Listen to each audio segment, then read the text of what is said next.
Con mucho gusto de saludarte a ti y a toda la gente que nos escucha. Qué bien, a ver, platícanos, ¿cuál es el tema que vas a abordar? Traigo un tema muy interesante, muy importante, un tema que ha estado circulando por las redes sociales, pero no lo suficiente, no lo que debiera, un tema que nos debe interesar a todos, y es que en últimas fechas hemos visto circular por distintos medios información que tiene que ver con la mala práctica de algunos médicos que desempeñan su actividad en el sector público de la salud en nuestro país. Hago énfasis en que son exclusivamente trabajadores de la salud en el ramo público y no en la asistencia privada, porque esto evidencia la intención de exhibir a unos mientras beneficias a otros. Pero ¿con qué objetivo se haría eso?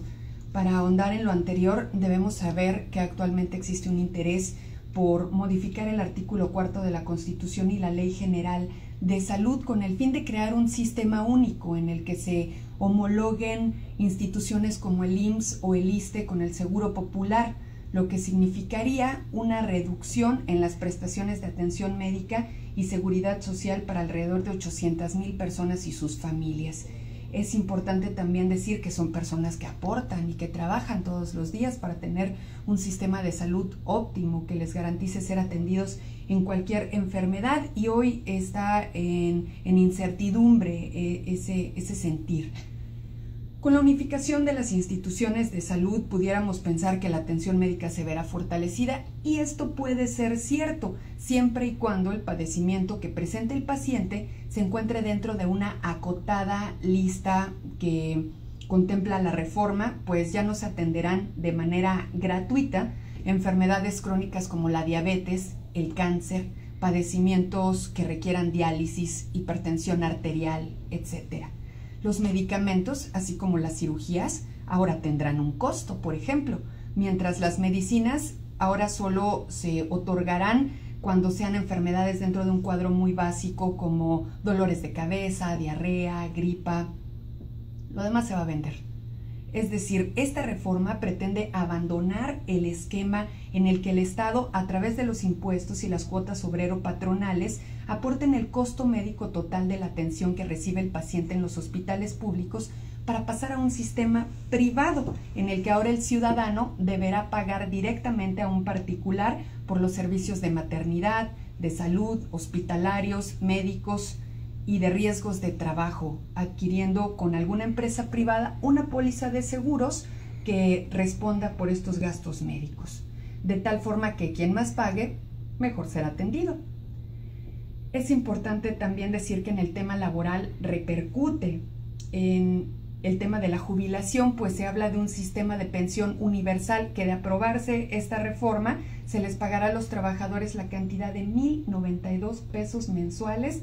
por una vida de trabajo al servicio del Estado.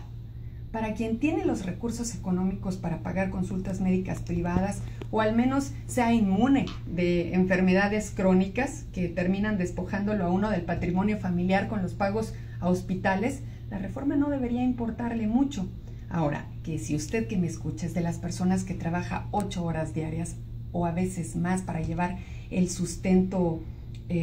a su casa todos los días, o es derechohabiente de estos sistemas, o no tiene asistencia médica, o trabaja en el ramo médico, esto debería de interesarle y mucho.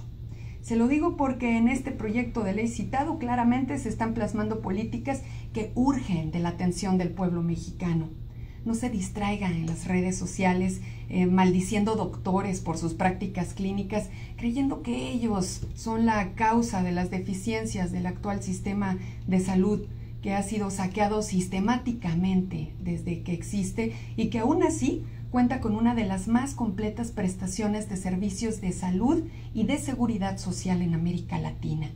Ciertamente habría que revisar las deficiencias de las instituciones de salud de nuestro país, pero debería hacerse para beneficio de las mismas y de sus usuarios, por supuesto, para dotarlas de más hospitales, de equipo para cirugías, medicamento de todo tipo, así como personal capaz y suficiente para atender a los trabajadores de nuestro país.